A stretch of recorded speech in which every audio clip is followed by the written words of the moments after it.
Bonjour, merci en tout cas d'être connecté ce matin. Je me présente, je suis Julien Mestre. Vous avez mes coordonnées là en pied de slide. Je suis en charge des questions de relations sociales, de formation du numérique à la Fédération des entreprises sociales pour l'habitat. Je suis accompagné ce matin de Salomé Cohen qui va nous rejoindre là dans les prochaines secondes, qui en tant que chargé de mission RH et qui apporte un appui aussi à toute la politique RH du secteur. On voulait se réunir ce matin avec l'appui de TH Conseil. Je laisserai Céline Solmignon se présenter, mais je vais dire un petit mot d'accueil avant qu'elle puisse se présenter un peu sur la démarche qu'on a entreprise à la fédération au travers ce webinaire, mais plus largement au travers des mois et des années passées en matière d'emploi des travailleurs handicapés dans le secteur, puisque vous le savez pour les plus anciens d'entre vous, que la fédération est de longue date engagée et en partenaire de la GFIP euh, pour aborder ces questions d'emploi de travailleurs handicapés au sein du secteur de la branche professionnelle. Même si ces dernières années, nous ne sommes plus sous partenariat avec la GFIP, sous convention de partenariat avec la GFIP, on continue malgré tout d'avoir une politique active en matière d'emploi des travailleurs handicapés. C'est en appui aussi aux accords de branche du secteur qu'on souhaite euh, aborder ces questions-là. Ces nombreuses années, ces années ont permis de développer plusieurs outils, de mettre en place plusieurs dispositifs d'accompagnement de cette question-là dans les entreprises du secteur. C'est l'occasion là ce matin de les présenter.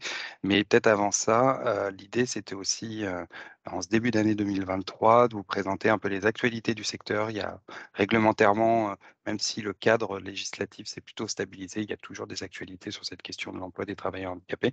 Et on profite ce matin de l'expertise de Céline Solvignon, pardon, que je vais laisser se présenter, peut-être nous présenter l'ordre du jour de la séquence. Oui, Merci. merci Julien. Bonjour à toutes et à tous. Donc moi je suis Céline Solvignon. Donc comme il a été évoqué, j'interviens pour le cabinet donc, qui s'appelle TH Conseil. Je m'occupe plus particulièrement du département études et formation. Donc, en deux mots, hein, c'est un cabinet qui accompagne spécifiquement l'emploi des personnes en situation de handicap sur différentes prestations qui vont du recrutement à la sensibilisation, la formation, à l'accompagnement politique, stratégique des entreprises. Voilà, donc je serai avec vous sur cette petite séquence de la matinée. Voilà, donc on s'est fixé un temps maximum d'une heure jusqu'à 9h30. Comme l'a dit Julien, donc avec différentes informations qui vont vous être apportées, à la fois donc sur des actualités entre guillemets du secteur. Vous rappelez aussi quels sont les éléments qui sont ceux de la boîte à outils des ESH. Bon, les interlocuteurs, Julien s'est présenté, Salomé va nous rejoindre. Voilà, donc de revenir avec vous sur les outils propres aux ESH qui ont été développés et qui vous sont accessibles. Et puis on terminera la présentation par le programme 2023 des webclasses et formations en ligne qui vous seront proposées.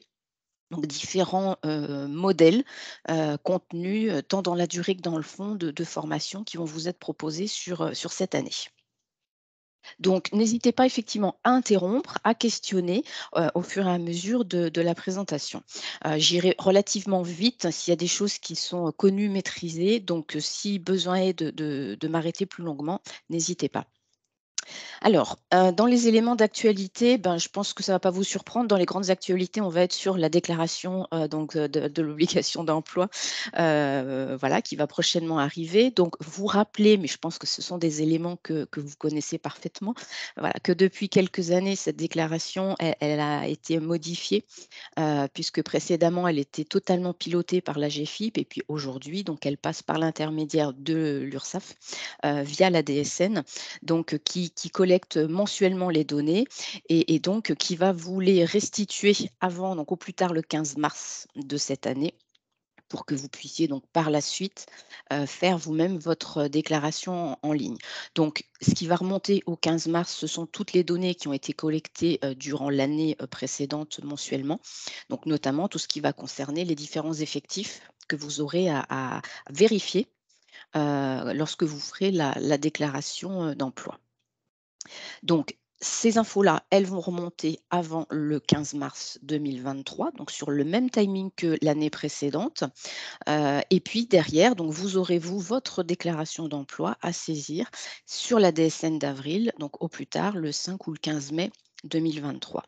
Donc, c'est le même calendrier que l'année précédente, qui était un calendrier dérogatoire. A priori, la dérogation perdurant, il se dit que ce seraient les nouvelles dates qui seraient définitivement retenues, effectivement, pour les déclarations à venir.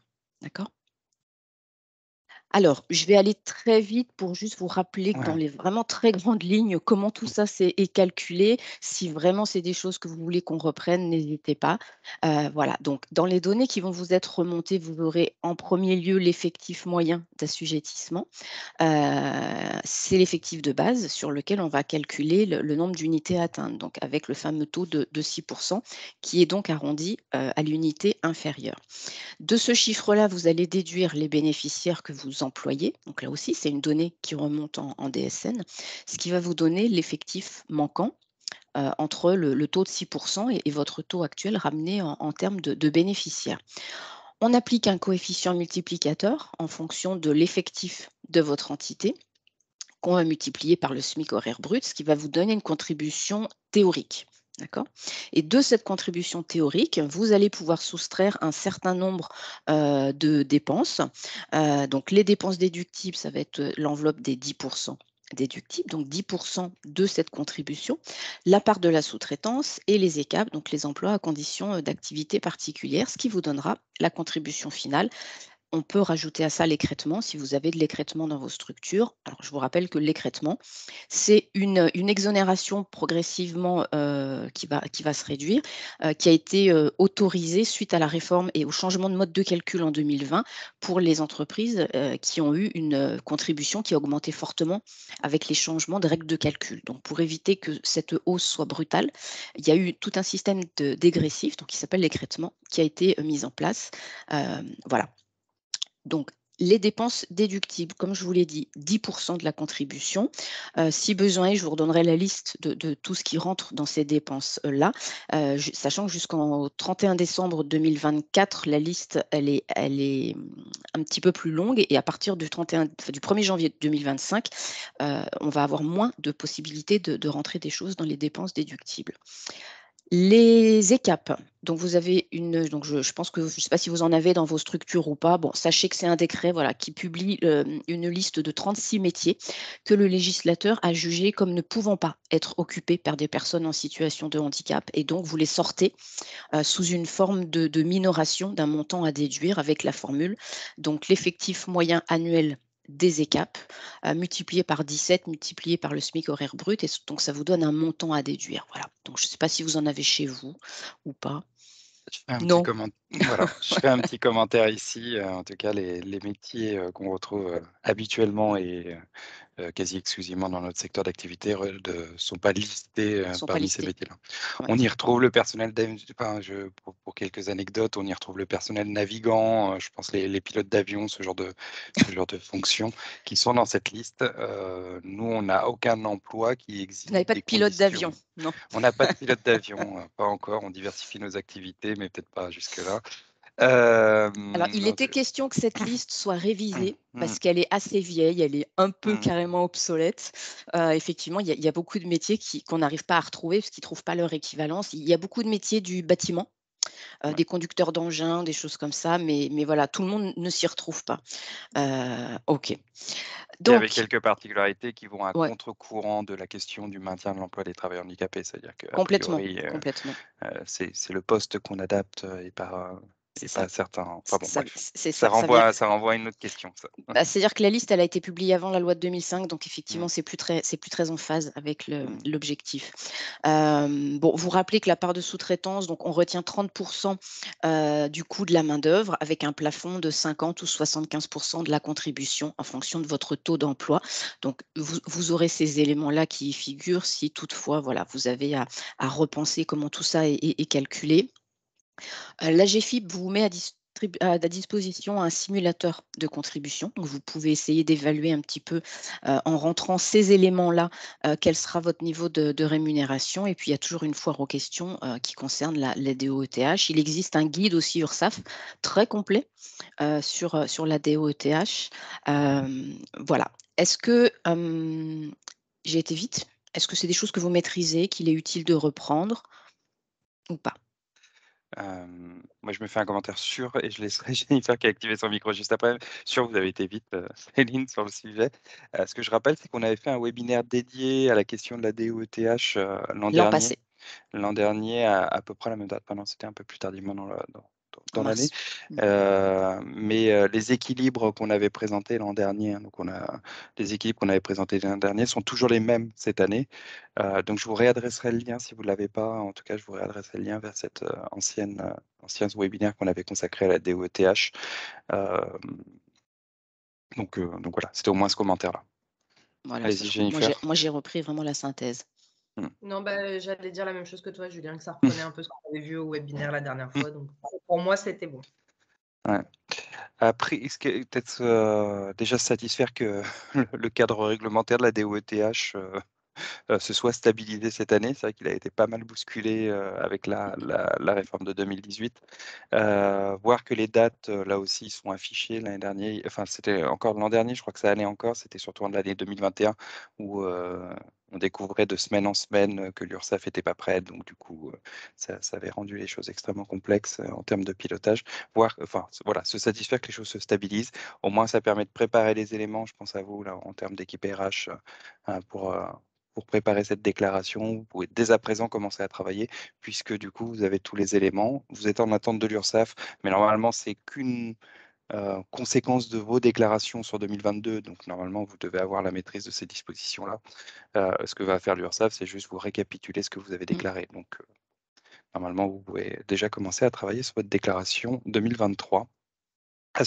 Puis un petit point, la fédération, on est aussi en appui. On peut aussi s'appuyer sur l'expertise de TH Conseil si vous avez des questions complémentaires sur ces questions-là. Enfin voilà, n'hésitez pas. Ça, c'est la partie immergée de l'iceberg de la question du handicap, la DOETH. Oui, mais c'est la partie obligatoire, donc C'est la partie pas la plus obligatoire. sexy, je vous rejoins. Ouais, la plus visible et certainement pas la plus utile à la politique handicap. En tout cas, c'est un marqueur fort. Donc c'est pour ça qu'on voulait faire un petit détour ce matin. Mais on va rentrer peut-être un peu plus dans le Et pour sujet. l'actualité, ouais. Euh, Alors pour continuer, donc voilà, j'ai proposé de faire un petit temps sur 2 choses. La loi à venir, donc puisque là on parle effectivement de modifications qui ont été apportées par cette loi en 2018. Elle a amené un certain nombre de modifications. Donc on l'a vu, notamment les règles de calcul et de déclaration des éléments financiers. Elle a aussi rendu obligatoire le fait d'avoir un référent handicap dans toutes les entités qui employaient au moins 250 salariés. Voilà, donc je vous propose un petit focus sur ce que c'est que le référent handicap, sachant que une entreprise qui ne satisferait pas à cette obligation aujourd'hui ne sera que peu embêtée. Il y a une obligation, mais qui n'est pas assortie effectivement de sanctions si elle ne le fait pas. Voilà. Néanmoins, il est fortement conseillé à toutes les structures qui emploient au moins 250 salariés de se doter en interne d'une personne qui aura une mission de référente handicap. Voilà, partant du principe que c'est la première étape vraiment pour être sûr de s'emparer du sujet, de pouvoir commencer à réfléchir et accompagner la mise en œuvre d'actions qui vont permettre de s'emparer pleinement de cette politique et d'œuvrer pour l'insertion des personnes en situation de handicap. Donc, sans être trop exhaustif, et bien évidemment, les missions, elles vont être corrélées à la taille de la structure. Pour une 250 salariés, bon, ben, on sera sur des missions assez simples et certainement sur une personne qui va avoir cette mission-là en plus du reste. Et puis, plus on va aller vers des structures de taille importante, plus on va aller sur des postes qui vont être à part entière dédiés à l'accompagnement de ce sujet-là. Donc voilà, là aussi, sauf à ce que vous me disiez que dans vos structures, c'est quelque chose de relativement nouveau. Je pense qu'aujourd'hui, vous avez tous ces postes-là, avec donc des personnes qui sont en charge, ben, comme on l'a indiqué, d'être le pilote, le moteur des actions, de la politique que vous souhaiterez engager, gérer les actions en interne et se tourner vers les partenaires extérieurs qui peuvent être les vôtres pour vous accompagner sur cette politique-là et puis accompagner tout ce qui va être la promotion de l'emploi sur les différents axes qui sont ceux d'une politique handicap, que ce soit le recrutement, le maintien, la formation, le recours au secteur adapté protégé. D'accord. Alors, deuxième élément, là peut-être encore plus d'actualité. Je ne sais pas si vous connaissiez le dispositif qui est proposé par la GFIP qui s'appelle le diagnostic action. J'ai choisi de vous en parler ce matin puisque c'est un dispositif qui a été révisé en 2022. Et donc depuis la mi-2022, c'est un dispositif qui est accessible à toute structure, quelle que soit sa taille. Alors bien évidemment dans la mesure où elle relève de la GFIP, mais quelle que soit sa taille, quel que soit son secteur et surtout quelle que soit la maturité qui est la sienne. Donc, une entreprise qui serait sous convention, voire sous accord agréé, est aujourd'hui éligible à ce dispositif. Donc, de quoi on parle? Le diagnostic action, c'est une prestation qui est proposée dans le cadre du département accompagnement conseil aux entreprises de la GFIP. Donc la GFIP, elle propose différents niveaux d'accompagnement. Le premier étant de vous informer, de vous amener des conseils par rapport au pilotage de cette politique. Le deuxième niveau étant justement cette prestation de diagnostic action qui vous permet l'intervention d'un prestataire extérieur qui va faire dans un premier temps un audit de votre structure sur les RH en général, avec un focus sur le sujet du handicap, et qui ensuite va vous accompagner au vu des objectifs qui sont les vôtres, de vos enjeux, à définir avec vous une feuille de route, un plan d'action qui pourra être accompagné pour partie par la GFIP qui va donc reprendre la main en sortie de dispositif et vous accompagner sur la mise en œuvre de ce que vous aurez travaillé sur le plan d'action. Donc c'est bien évidemment une prestation gratuite dont le volume et temps de ce prestataire est fixé par la GFIP, voilà, mais qui peut être un bon moyen de vous poser à un moment donné sur qui vous êtes, ce que vous faites, quels sont vos outils, vos process et en quoi vous pouvez décider de mener de nouvelles actions avec l'appui de prestataires ou de la GFIP pour avancer sur ces sujets-là. Voilà. Donc, je ne sais pas si c'est un dispositif qui était connu par vous. La différence, c'est qu'aujourd'hui, même celles qui sont le plus matures y ont droit, ce qui n'était pas le cas avant. Au départ, l'objectif était vraiment d'accompagner les entreprises les plus éloignées à prendre le temps de se questionner sur ce sujet. Aujourd'hui, tout le monde y a accès. Voilà. Donc, le contact, c'est la GFIP au niveau de vos délégations régionales. Et puis après, si le dispositif vous intéresse, vous avez un échange avec la personne référente de votre territoire qui vous réexpliquera ce dispositif-là et puis qui vous mettra, si besoin est, en lien avec le prestataire. Il y a un prestataire ou deux par région qui vous accompagnera sur cette démarche. Est-ce que vous souhaitez du coup qu'on approfondisse un petit peu ce sujet? Est-ce que vous avez des questions? Nous, on est prestataire sur plusieurs territoires, donc je peux vous en parler un petit peu mieux si vous le voulez. Alors l'objectif, c'est pas qu'on vende nos prestations puisque nous, on a aucune marge de manœuvre commerciale. C'est vraiment pour pouvoir répondre aux questions qui seraient les vôtres.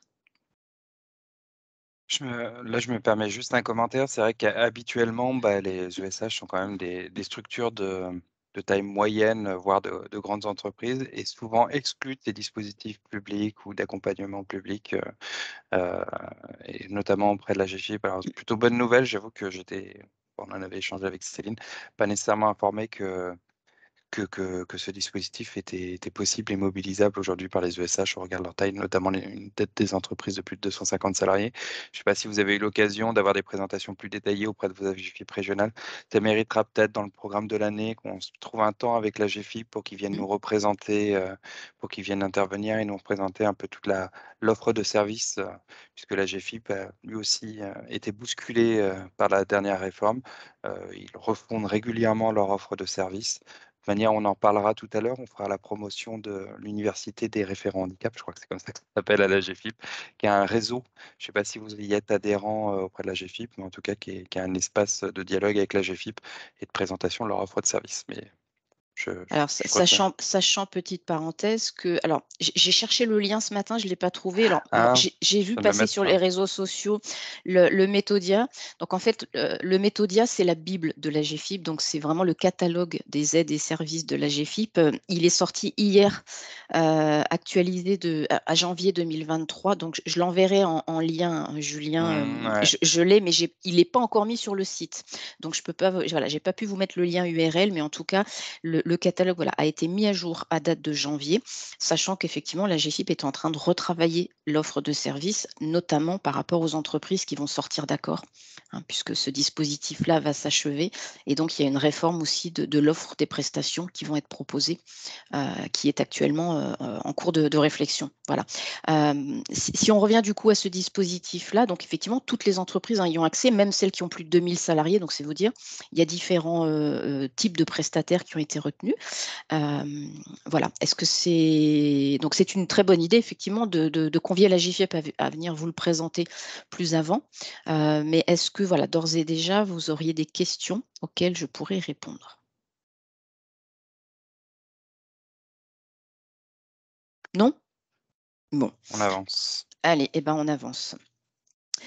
Alors, ce qu'on souhaitait évoquer aussi avec vous ce matin, c'est, alors on va l'appeler la loi santé, la loi prévention de la désinsertion professionnelle, les différents textes qui ont été, légiférés en août 2021 concernant la réforme des services de santé au travail et notamment la création de nouveaux temps qui sont proposés pour éviter la désinsertion professionnelle et qu'on peut raccrocher du coup au sujet de l'accompagnement, de la prévention, du maintien en emploi. Voilà, donc là aussi, c'est des sujets qu'on reprendra notamment dans les webclasses durant les formations de cette année pour aller un petit peu plus avant sur comment s'emparer de ces nouvelles dispositions et en quoi ça peut vraiment contribuer effectivement à anticiper les situations de maintien. Donc, cette loi, elle a été votée en août 2021. On suivit un certain nombre de décrets pour la mettre en application. Dans les grandes lignes, cette loi, elle a vraiment pour objectif de réformer tout ce qui va être l'accompagnement à la santé, prévention et santé au sein des entreprises. Elle réforme beaucoup tout ce qui est les services de santé au travail. Tant dans le fond que dans la forme et dans les différents services qui sont proposés. Donc avec vraiment pour objectif, encore une fois, d'accompagner non seulement le maintien, mais d'une façon plus générale de lutter, contre la désinsertion professionnelle. Donc je ne vais pas vous présenter toute la loi, mais juste peut-être les quelques éléments, qui sont intéressants, encore une fois, à réinjecter dans un process de maintien en emploi. En premier lieu, le rendez-vous de liaison. Donc là aussi, vous m'arrêtez, hein, si c'est des choses que vous maîtrisez parfaitement ou vous questionnez. Le rendez-vous de liaison, donc c'est un temps, supplémentaire, non obligatoire, qui a été créé avec pour, objectif de maintenir le lien, avec le salarié durant son arrêt de travail. Donc avant, beaucoup d'entreprises en fait s'interdisaient tout contact avec un salarié durant son arrêt de travail, ce qui pouvait amener des difficultés dès lors que la reprise était envisagée. Plus l'arrêt était long et plus la reprise, si elle n'était pas bien préparée, pouvait être compliquée, notamment s'il y avait un sujet de handicap ou de maladie chronique qui pouvait amener un sujet de compensation. Donc l'idée de ce rendez-vous liaison, c'est vraiment de permettre le maintien du lien entre le salarié et l'employeur pour l'informer des différents dispositifs qui existent et pour anticiper la reprise dès lors qu'elle est envisagée. C'est une visite dans les textes de loi qui peut être organisée dès lors que l'arrêt dure 30 jours. Alors, ce qu'on voit aujourd'hui, c'est que 30 jours, c'est assez court en fait, comme arrêt. On est plutôt sur un dispositif qui est pertinent lorsque l'arrêt est suffisamment long, entre guillemets, pour que soit réellement questionné le sujet de la désinsertion professionnelle. Donc, dès lors qu'on est sur plusieurs mois, où là, on peut vraiment se poser la question, mais néanmoins, il fallait fixer une date minimum, elle a été fixée à 30 jours. Ça n'est pas une visite médicale, donc c'est une visite qui peut associer la médecine du travail, mais ce n'est pas obligatoire. Voilà, ça c'est important de le signaler. L'objectif de ce rendez-vous liaison, c'est vraiment d'amener de l'information aux collaborateurs sur tout ce panel de temps, de dispositifs qui vont être à disposition pour préparer son retour au travail ou éventuellement questionner le maintien, voire le reclassement en fonction de la situation du collaborateur. D'accord?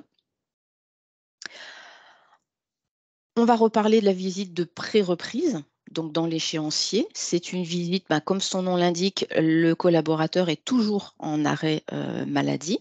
Et l'objectif, c'est là aussi d'anticiper. Donc, on est là sur une visite médicale avec les services de santé au travail, encore une fois, avant la reprise effective, pour commencer à se questionner avec le médecin du travail sur les éventuelles conséquences liées au retour en emploi, la possibilité de prévoir des aménagements, des adaptations de poste, envisager un possible reclassement. Ça peut être aussi le moyen de parler RQTH pour des collaborateurs qui ne l'auraient pas encore et de les amener sur cette question-là. D'accord ?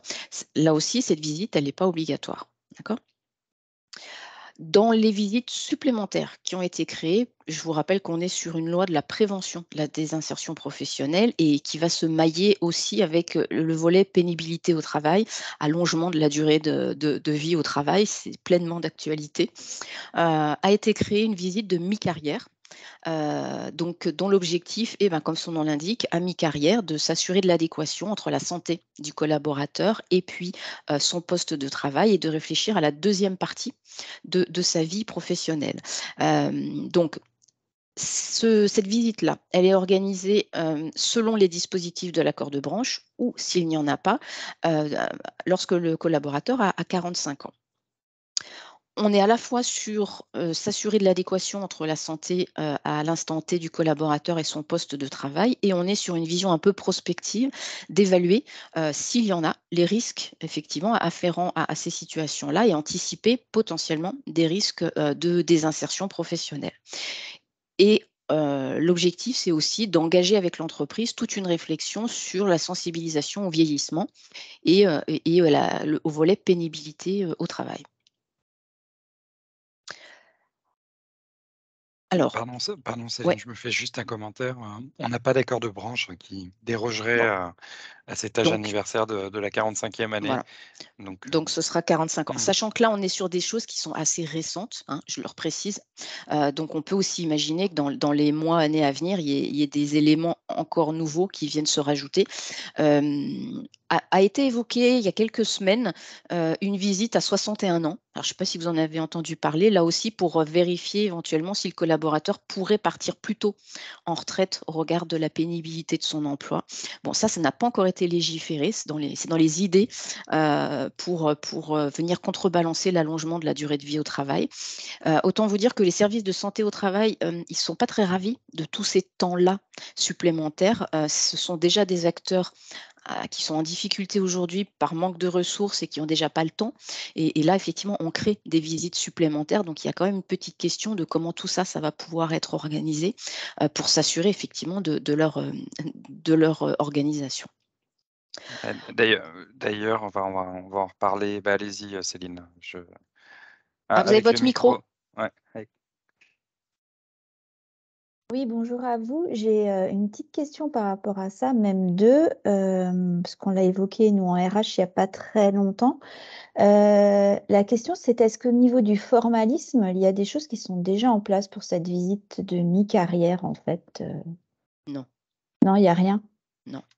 Les choses D'accord. sont en train de se construire sur tous les aspects qu'on a évoqués. On commence à avoir, alors si on remonte sur la visite de liaison, on commence à avoir quelques éléments. Au regard de retour d'expérience de ce qui a été fait, quand même en restant dans les limites de ce qui est légalement fait. Donc c'est vrai qu'aujourd'hui, on a plutôt un guide, enfin quelques conseils à apporter, sur le fait, de tracer, donc de faire des choses écrites, puisque après en tant qu'entreprise, vous devez justifier effectivement, vous l'avez fait, donc de plutôt privilégier le mail ou le courrier que l'échange téléphonique. Sur la forme et Mmh, mmh. sur les informations qui sont apportées, voilà, ça, c'est à la main de l'entreprise. Sur les autres éléments, les services de prévention et de santé, ils sont en train de s'emparer, en fait, de tout ça. C'est des choses qui sont en train de s'organiser parce qu'eux aussi, en fait, ont été impactés, dans leur organisation, propre à leur service.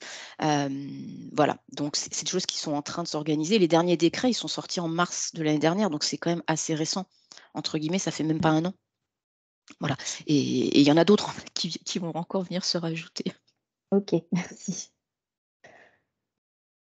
Alors, je fais un commentaire là-dessus parce que ouais, ça rejoint, enfin, qu'on avait préparé cette séquence avec avec Céline. Il y a un sujet, c'est que cette loi, elle a surtout fait beaucoup bouger les lignes du côté des services de santé au travail en les missionnant et notamment en étant un appui aussi pour les entreprises sur ces évolutions-là. Est-ce que là, dans vos relations avec les services de santé au travail, est-ce que vous avez été sensibilisés, formés, accueillis, enfin guidés sur ces outils-là? Ou est-ce qu'aujourd'hui, vous n'avez pas nécessairement de retour des services de santé au travail? Ou en tout cas, est-ce que vous les avez vus faire évoluer un peu les outils qui vous mettaient à disposition, typiquement, en vous alertant sur ces nouveautés-là? Est-ce que vous avez des choses là-dessus? Je vous vois hocher la tête A priori, non. à l'horizontale. Non, pas encore, pas pour Ouais, l'instant. ouais. Ce qui est une difficulté parce qu'on voit qu'une loi offre des opportunités, quelques outils, mais qui s'appuie aussi sur la médecine du travail. Et quand le médecin du travail ou le service de santé au travail n'est pas direct, enfin, ce que tu as rappelé Céline, hein, c'est une réglementation récente, dans un contexte contraint pour les services de santé au travail, hein. On leur attribue des nouvelles missions sans nécessairement leur donner les moyens C'est ça. de mettre en œuvre. Et puis, on sait que déjà, il y a des marges de progrès sur leur service de base. Ça, ce qui sont des services ajoutés, c'est vrai que c'est peut-être moins prioritaire aussi dans la perspective de développement. Bon, bref. En tout cas, là, c'est l'occasion de se dire qu'aujourd'hui, les services de santé au travail ne sont pas encore alignés sur ces outils-là, mais que, en tout cas, ça sera des éléments sur lesquels vous pouvez les questionner, puisque je pense qu'ils doivent commencer à largement réfléchir et déployer ces outils-là, et puis sur lesquels ils seront amenés dans les mois, les semaines à venir à vous proposer aussi des outils. Alors nous, pour avoir échangé avec certains services au niveau régional, donc vous parliez du RRH tout à l'heure, donc du Mhm. réseau des référents handicap. Nous, on est animateur sur certains territoires du réseau RRH et c'est vrai que sur certains territoires, on commence à organiser des réunions avec les services de santé, justement pour, pouvoir présenter, de façon opérationnelle comment ils sont organisés, comment ils s'emparent de cette, loi-là, de ces temps et surtout comment l'entreprise aussi peut s'en emparer. Parce qu'au-delà de cet aspect un petit peu légal et de ces temps qui sont créés, c'est en quoi l'entreprise a un intérêt à s'en emparer et encore une fois, sous l'angle maintien, Mhm. à injecter ces temps-là dans un process en se disant on anticipe et on est vraiment dans la prévention et on travaille bien en amont de ce qu'on peut faire en général, habituellement, voilà. Donc c'est plutôt de voir l'opportunité derrière cette loi plutôt que les contraintes. Bon, Ouais.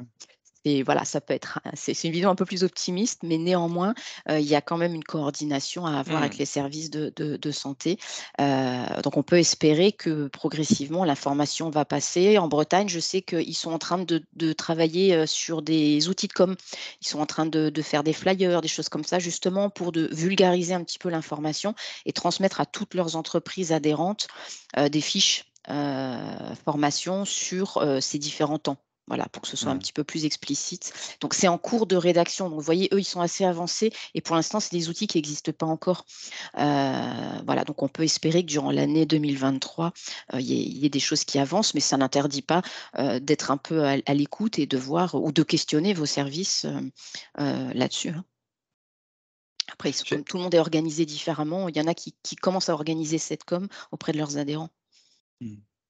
Je fais un commentaire aussi parce que vous l'avez abordé, Céline, sur la question enfin, de l'allongement de la durée de vie au travail et de la réforme des retraites qui est en cours, dont on attendra quand même l'issue Oui, du texte avant d'engager des actions. En tout cas, sachez qu'au niveau de la branche professionnelle, on s'est déjà mis, en fonction de l'évolution de ce projet de loi, mis à notre plan de travail cette question de la maintien dans l'emploi, de la santé au travail, de la question des seniors dans l'entreprise. Déjà, le projet de loi renvoie à la branche professionnelle certains aspects, notamment autour de l'usure professionnelle, la pénibilité, mais c'est aussi l'occasion pour la branche professionnelle peut-être de revenir sur tous ces outils-là et se doter aussi de moyens pour accompagner ces questions de maintien. D'ailleurs, que ce soit des sujets, alors pardon, d'ailleurs c'est un peu l'objet du webinaire ce matin, on a une focale handicap, mais on voit bien que la question elle dépasse le handicap, c'est plus largement la question de la santé au travail. bien sûr. Ça résonne en matière de handicap, mais c'est pas nécessairement une politique handicap stricte. Les questions de santé au travail vont bien plus loin que, que le sujet du handicap. Bah, ce sera certainement l'ambition des prochaines années, hein, c'est de mailler Mm, cette politique-là avec d'autres sujets, dont le sujet santé, mm, forcément, mm. forcément. D'accord. Alors pour avancer, donc vous présentez aussi donc, le dernier dispositif qui est, l'essai encadré. Donc l'essai encadré, on va venir en lien avec tout ce qu'on a vu précédemment, hein, sur anticiper, se questionner sur les possibilités de reprise. L'essai encadré, c'est un temps qui est proposé, comme son nom l'indique, pour tester en fait la possibilité du collaborateur, soit à revenir sur son poste de travail, soit à aller sur un autre poste. Donc on est sur des temps de 15 jours à un mois qui sont organisés à la demande de l'assuré. On est toujours pendant l'arrêt de travail, donc on est vraiment sur un temps de prévention pour s'assurer sur site, opérationnellement, que la reprise est possible et si tel n'est pas le cas, de se projeter sur un autre métier, donc d'essayer, moyennant aménagement ou pas, accompagné par un tuteur, dans l'entreprise du collaborateur ou dans une autre, la faisabilité réelle de la reprise du travail. Voilà. Donc là aussi, hein, c'est des choses qui sont en place, qui s'organisent, qui sont encore peu sollicitées. Ça demande à faire appel à des acteurs comme la CPAM, parce qu'on est sur l'arrêt de travail, hein, donc on est sur des périodes d'indemnisation IG. Voilà, mais là encore une fois, c'est un autre moyen de s'assurer de la possibilité réelle du collaborateur d'une reprise sur son poste ou sur un autre, si on est sur une mobilité ou encore une fois sur un sujet de maintien, handicap ou pas.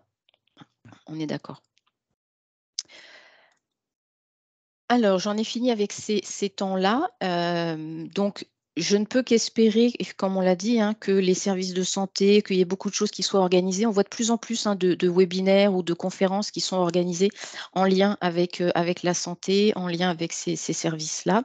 Dans le webclass qu'on vous proposera sur tout ce qui va être maladie chronique, anticipation, prévention, on reviendra là-dessus. Voilà, donc c'est des choses qu'on redéveloppera plus largement. D'accord ? Ouais. Céline nous fait un peu de Je fais du teasing. teasing, ouais, voilà, je fais du teasing sur la suite. Parce que Là, là, faut que ce on soit serait, cohérent, qu'il y ait du lien. on se réunit ce matin, voilà, pour un petit temps à 360, hein, sur les actualités. Mais enfin, on va vous le présenter après, mais tout un programme de travail avec des temps dédiés et sur des formats, voilà, plutôt restreints, enfin, en tout cas en ouverture restreinte, et avec des thématiques particulières. Et vous verrez ça tout à l'heure. L'idée, c'est que on aborde chacune de ces questions-là sous un angle particulier. Ouais. Voilà. Alors, Julien en avait parlé tout à l'heure, donc dans Mm. les actualités de l'AGFIP, donc on a l'université du réseau des référents AGFIP qui a lieu cette année, donc les 27 et 28 mars à Bordeaux. Donc je vous ai mis le lien pour pouvoir vous inscrire. C'est un événement qui déroule soit en distanciel, soit en présentiel. Donc vous avez accès à des conférences à distance et vous avez accès à des ateliers, des conférences sur place. Donc, le RRH, enfin les RRH, donc les réseaux des référents handicap, ce sont des réseaux qui sont proposés sur chacune des régions de France, animés par la GFIP. L'objectif étant de rassembler sous des formes différentes, ça peut être du présentiel, du distanciel, les personnes qui assurent donc les missions de référent handicap dans les entreprises, en animant ce réseau d'acteurs, en leur amenant des formations, des conseils, de la mise en relation. Et donc, une fois par an, il y a un événement national qui est organisé, donc à destination des référents handicap, mais pas que, hein, tout acteur de l'entreprise qui souhaite avancer sur le sujet. Voilà, avec, là encore une fois, des tables rondes. L'objectif, c'est d'être et dans l'apport d'informations et dans l'échange de pratiques entre pairs. Voilà. Donc l'année dernière, ça avait redémarré en format hybride, pareil, en présentiel, distanciel. Ils gardent ce mode-là, donc c'est assez intéressant parce que ça évite d'avoir à se déplacer forcément sur site. Mais si vous avez l'occasion, c'est toujours intéressant. Voilà, ça rassemble plusieurs centaines de personnes et c'est vraiment des temps dédiés au sujet, piloté par la GFIP. Voilà, donc je ne sais pas si c'est un événement dont vous aviez connaissance. Si ça vous intéresse, je vous invite à rapidement vous connecter parce que les inscriptions sont ouvertes depuis 1 ou 2 semaines. Et je sais qu'il y a déjà des choses qui sont complètes. Voilà, donc n'hésitez pas à aller voir si vous êtes intéressé par cette manifestation-là. Il y a des replays, de toute façon, qui sont proposés derrière. Enfin voilà, mais allez voir sur le lien. Ça, c'est l'événement national qui réunit l'ensemble des réseaux, mais il y a chaque région, je crois, un Oui, c'est réseau ça. régional. Chaque région, ouais, Hein. a son réseau régional avec des animations qui peuvent être mensuelles, trimestrielles, Hum, visio, présentielles. Donc là aussi, hein, si c'est quelque chose auquel vous ne participez pas encore, je vous invite à vous rapprocher ouais. de la GFIP. C'est une mise en réseau intéressante pour avoir des infos, pour pouvoir échanger, encore une fois, entre pairs. Hum. Euh, c'est toujours intéressant.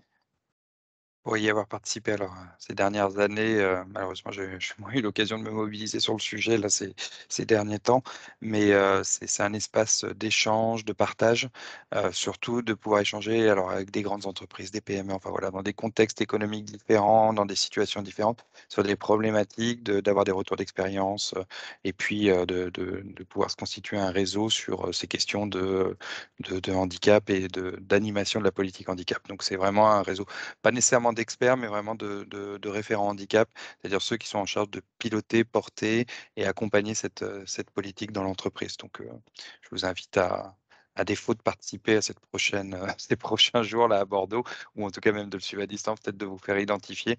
Assurément, on n'a pas le temps de se mobiliser voilà, sur chacun de ces événements, mais en tout cas, on est toujours tenu informé. En plus, là, depuis ces derniers temps, bah, vous le savez, on a ce format en replay qui permet aussi de pouvoir se tenir informé, même en temps asynchrone, même sur ces temps d'activité un peu plus allégés, de pouvoir suivre ces événements-là. Bref.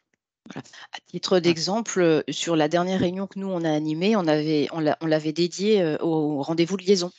Donc, on Mm. avait fait venir les services de santé au travail et puis l'objectif, c'était d'avoir à la fois l'approche réglementaire, la loi et puis d'échanger entre les entreprises, participantes, celles qui étaient le plus en avance, qui avaient déjà, commencé à organiser des choses, ben, on peut expliquer, les difficultés qu'elles rencontraient, comment elles avaient décliné ce temps-là. Voilà et ça a permis de nourrir celles qui étaient, moins avancées sur ce sujet. Donc c'est toujours intéressant, voilà, d'être aussi emmené par celles qui sont plus en avance et qui ont pu déjà essuyer les plâtres et faire un retour d'expérience. Voilà. Bon, c'est un exemple, mais c'est voilà, c'est l'objectif Mm. vraiment. Alors pour, poursuivre et puis je vais passer la main, à Julien, nous souhaitions, vous rappeler aussi quels étaient les différents outils qui étaient, à votre disposition, voilà, outils, ESH.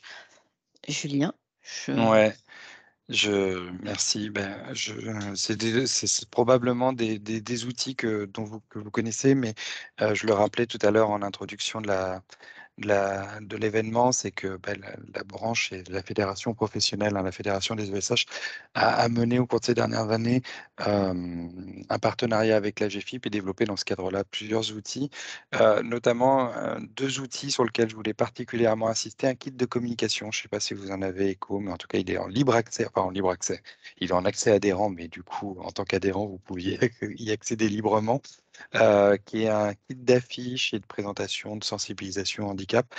L'idée de ces affiches-là, c'est qu'elles peuvent être personnalisables, elles sont en format, alors je crois que c'est du Illustrator ou du InDesign, enfin bon, bref, pour vos services de communication, pour pouvoir les adapter, mettre vos logos, enfin voilà, contextualiser aussi avec éventuellement vos coordonnées internes du référent handicap. Ça, c'est téléchargeable sur le site internet de la fédération, et avec la question d'aborder la question du handicap, pas nécessairement par l'approche handicap, mais par l'approche difficulté, et avec l'invitation à en parler avec son manager ou avec son service RH. Vous voyez, avec des petits messages.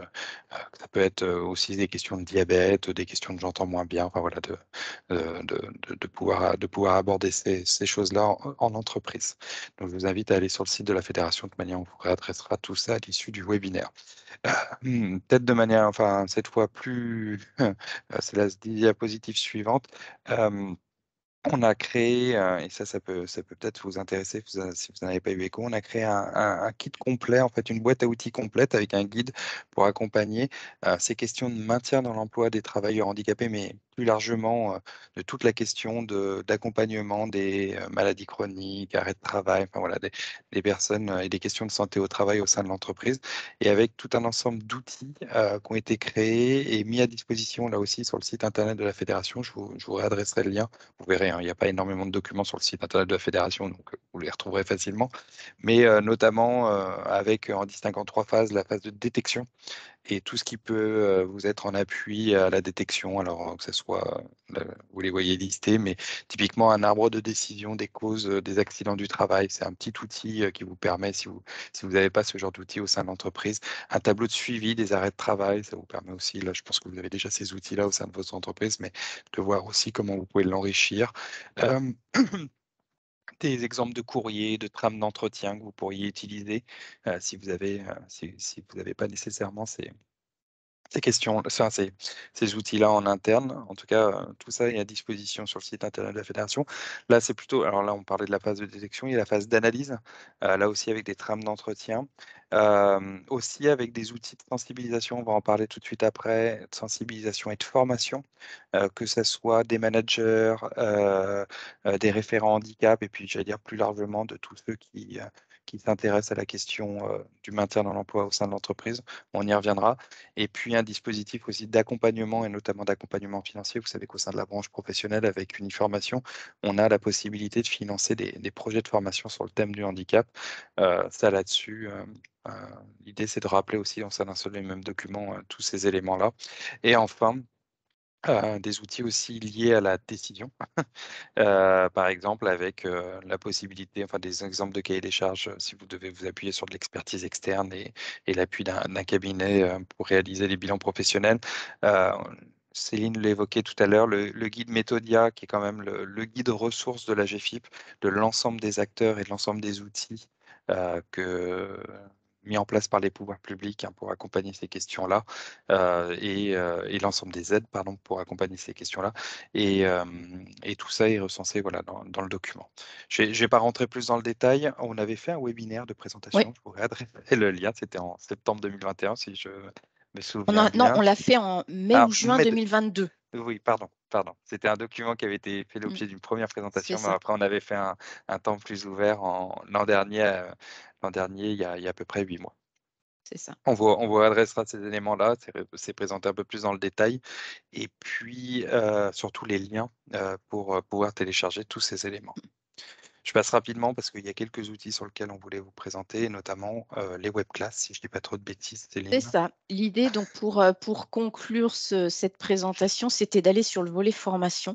Et donc, voilà, ce qu'on souhaitait vous proposer pour l'année 2023 au titre des formations. Donc, partant du principe qu'il y avait déjà eu beaucoup de choses qui avaient été organisées de formation assez généralistes, voilà, le choix a été fait de partir, donc, dans un premier temps, sur un cycle, alors qu'on appelle webclass parce que à distance.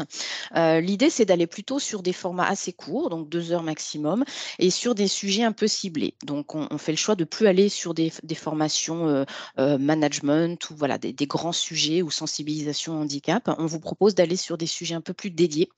En restant en format court et en petite classe quand même. Donc, on est sur du distanciel, mais avec un nombre de participants restreint pour pouvoir quand même garantir l'interactivité. Voilà, donc c'est un petit peu hybride entre un webinaire et puis une vraie formation. Donc, on vous propose 6 sujets pour cette année. Voilà, c'est des sujets qui nous ont semblé pertinents de pouvoir vous proposer au regard des questions voilà, qui semblent être les vôtres et puis des retours qu'on a, nous, de structure sur les grandes questions qui sont les leurs. Voilà, donc avec un calendrier qui a été arrêté, donc qui court sur toute l'année 2023. Donc les 6 sujets, on vous propose booster sa politique d'achat responsable. Donc l'idée, c'est pas de revenir sur qu'est-ce que c'est comment faire mieux et comment littéralement booster le recours au secteur adapté protégé. Un sujet sur la communication, mais là encore dans l'idée de se dire comment renouveler la communication sur le sujet, que ce soit dans le fond ou dans la forme. Un petit focus sur quels sont les stéréotypes, les biais décisionnels dès lors qu'on parle de handicap et quels sont encore les derniers freins à lever. J'en ai déjà parlé, une web classe sur tout ce qui va être le lien entre santé et handicap. Donc revenir sur les maladies chroniques et invalidantes et les sujets de l'adéquation des liens entre invalidité, inaptitude, prévention de la désinsertion pro et handicap. Donc là, on est vraiment sur comment mailler ces différents sujets-là en revenant sur ce qu'on a commencé à poser précédemment. Un 5e sur le handicap invisible avec un focus sur le handicap cognitif et psychique. Là aussi, ce sont des sujets sur lesquels on est de plus en plus questionné, que ce soit le handicap psy et les handicaps cognitifs. Et dernier temps, on souhaite quand même conserver des choses autour de la déclaration. Donc, comprendre, accompagner les personnes dans leur réflexion et la démarche de reconnaissance de qualité de travailleurs handicapés. Voilà, donc je ne sais pas ce que vous pensez voilà, de ces sujets-là. Ça nous semblait intéressant, encore une fois, d'aller sur des sujets assez précis qu'on creusera du coup plus finement, toujours dans l'idée de vous outiller aussi hein, sur ces différents sujets-là. Donc, Oui. Ah, oui, pardon, on revient juste, je vais faire un commentaire. Vous avez vu, il y a des petites dates. Comme vous êtes peu nombreux ce matin et qu'on vous garde la primauté de l'information, vous avez vu que le nombre de participants par session est plutôt limité. Je vous invite peut-être, on vous fera suivre un formulaire d'inscription à l'issue de la séquence, peut-être voilà, assez vite le compléter si ça vous intéresse. L'idée, c'est voilà, un format court, 2 heures. Je pense que ça s'adapte bien dans un agenda professionnel de traiter une thématique et puis tout au long de l'année. Ce qui fait qu'au final, on arrive là aussi à faire un 360 aussi des questions d'actualité sur ces questions-là et de réussir, voilà, une fois tous les 2 mois à se réunir pour aborder ces questions de handicap. alors je Pour profite qui? du Vas-y. coup de votre Ouais. présence. On a effectivement fait le choix d'un format court. Aujourd'hui, donc on avait proposé un temps donc vraiment en tout début de matinée. Est-ce que c'est un horaire qui vous semble le plus opportun? Voilà, parce qu'une fois qu'on a dit un format court 2 heures, Faut le caler dans l'agenda, quoi. ouais, pour le caler dans l'agenda, pour Vous vous, préf qu'est-ce qui est le moins pénalisant? Voilà, si je vous mets un 9-11, ça va bloquer toute la matinée. Est-ce que des choses en ouverture, fermeture de matinée, après-midi, voilà, vous êtes là, donc encore une fois, primeur à ceux qui sont, là aujourd'hui, qu'on se cale peut-être sur des horaires qui conviendraient au mieux dans vos agendas? Est-ce que c'est quoi? 8:30, 10:30, 10:30, Ouais, le matin, midi? peu importe. Il y a pas voilà, vous, il y a pas de préférence, vous vous libérez en fonction, voilà, si mmh, OK, bon. Oui. on fait à 12h-14h, le temps dure. Non. Midi 14:00. Souvent Peut-être des pas, entretiens sur ce créneau-là. Ouais, OK. Non, excusez-moi, non, non, peut-être non. pas trop tôt non plus parce que pour ceux qui ont des enfants, pour celles qui ont des Ouais, enfants ou ceux aussi d'ailleurs, voilà, pour, les déposer à l'école, voilà. ouais. D'accord.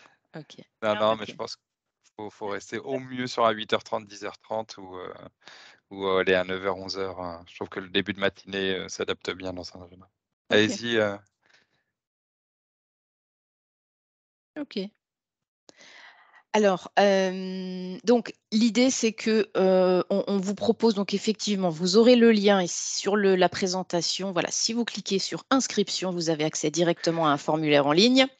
ah là, on peut pas Heu cliquer là. Non, là non, mais voilà, quand je vous enverrai le support, voilà, on a essayé de faire quelque chose d'assez simple. Donc vous cliquez, vous avez le formulaire d'inscription. Donc vous aurez la possibilité sur ce formulaire en ligne de vous inscrire à tout ou partie, de ces webinaires-là, donc de 1 à 6.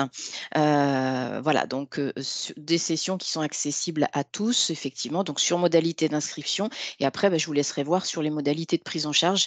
Donc si prise Ouais. en charge il y a effectivement, Je fais un voilà. commentaire parce que du coup, la branche professionnelle, vous savez, avec Uniformation, on soutient financièrement. Donc ça fera l'objet là d'une convention de formation, Ouais. mais vous pouvez vous faire rembourser par Uniformation ces factures-là, en faisant une demande d'aide financière pour les plus avertis de la gestion de la formation. Voilà, donc sur le formulaire, Vous maîtrisez bien ça. sur le formulaire, on a prévu effectivement, voire même s'il y avait une prise en charge, une facturation directement à Ouais, Uniformation. Donc là, à ouais. voir comment c'est organisé chez vous. Mais ça, on a l'habitude de le faire aussi. D'accord.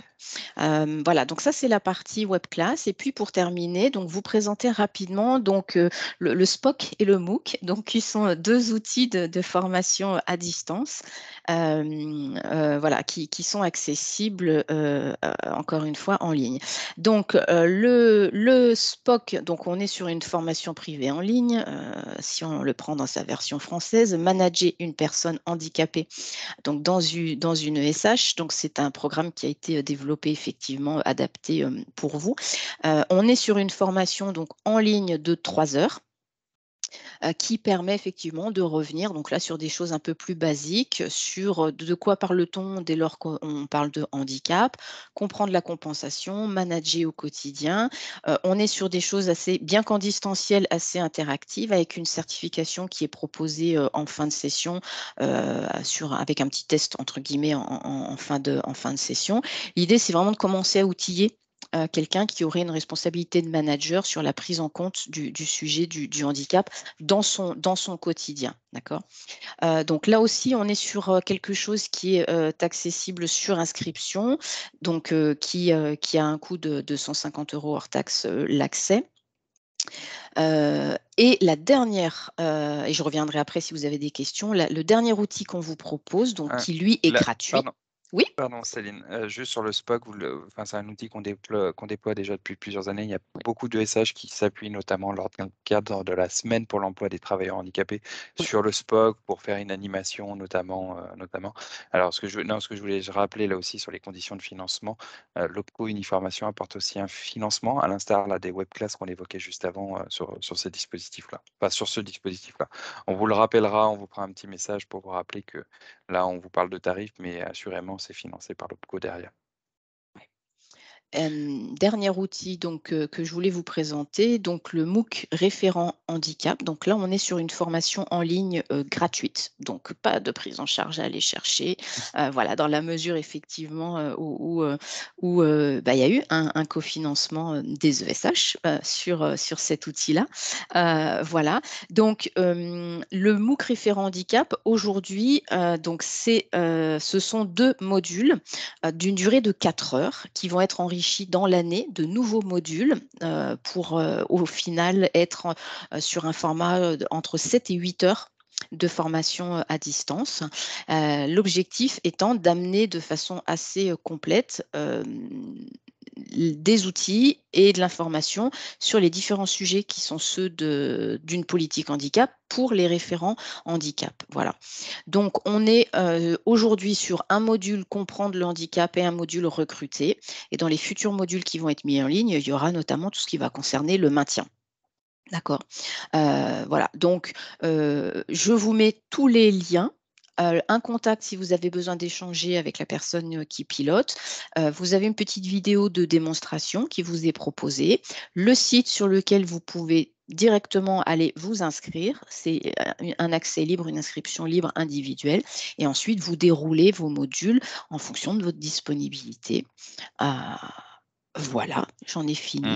Donc, ça vous donne voilà, un panel un peu complet de tout ce qui est proposé, que ce soit de façon autonome ou encadré voilà, avec un groupe.